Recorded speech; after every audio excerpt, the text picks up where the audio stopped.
Well, now for the legal implications of Meta's landmark settlement, let's bring in Gregg Jarrett, Fox News legal analyst. Greg, great to see you. Thanks for coming in. First of all, where's all this money going, by the way? We know lawyers are going to get a big cut of it, no matter what. But how is it being divvied up between state governments, between individuals, et cetera? Well, there are 29 AGs, so it'll go to 29 states. Some will get more than others.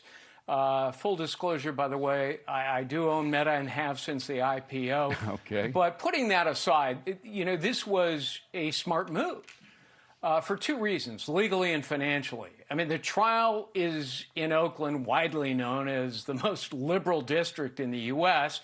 Studies show jurors there hate large corporations. They award inflated damages. So Meta was never going to win. They knew it. The fix was in. And that's why the plaintiffs, the 29 state AGs, chose, of all places, Oakland, California. They went forum shopping, David, to gain an unbeatable advantage, and they got it. So, faced with the inevitable, Meta settled, which made financial sense because $17 billion is a small percentage of the company's gross annual profit of $165 billion a year. I mean, it's a $1.5 trillion company. Plus, as you know, they can write down the cost on their balance sheet. That lowers their taxable income. That's why Meta stock rose today.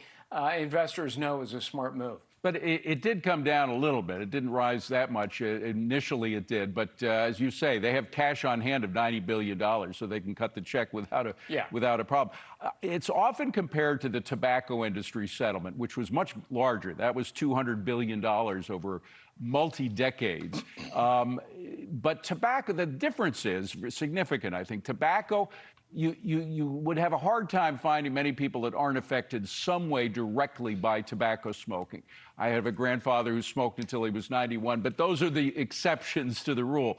Tobacco is medically harmful to almost everyone, whereas social media is not. It's harder to prove the physical or even the emotional problems or crimes concerning what Meta might have done than it would be for a tobacco company, no?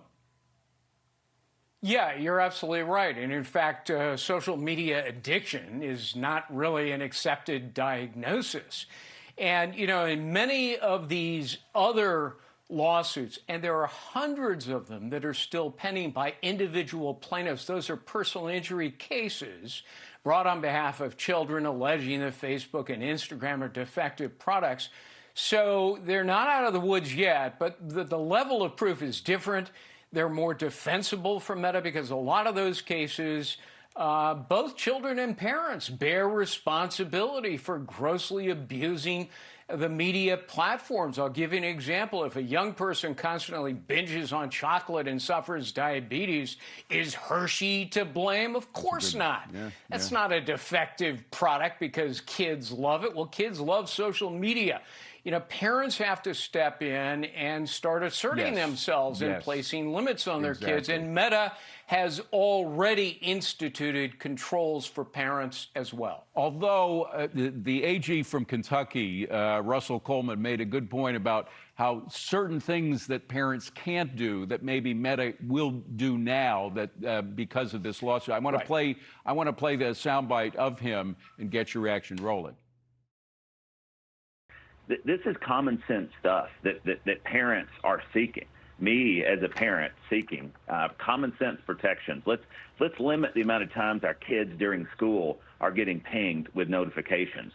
Let's strip the ability of our kids to use these damaging cosmetic surgery filters. And hey, let's limit the doom scrolling. Let's create productive pauses to encourage the kids to stop doom scrolling. This is stuff that is empowering parents. And that's the goal, coming alongside parents. At the end of the day, parents are ultimately the best defense. They're the last line. They're the first line of defense. But parents were at such a disadvantage fighting this technology. The outline there of what Meta can do or what Meta should be doing, but can it completely cut off a child's ability to sneak a look at social media after that midnight deadline? No, where there's a will, there's a way, especially among kids who are pretty clever in figuring out how to get around these controls. So, that's going to be a problem for them. But he makes a valid point.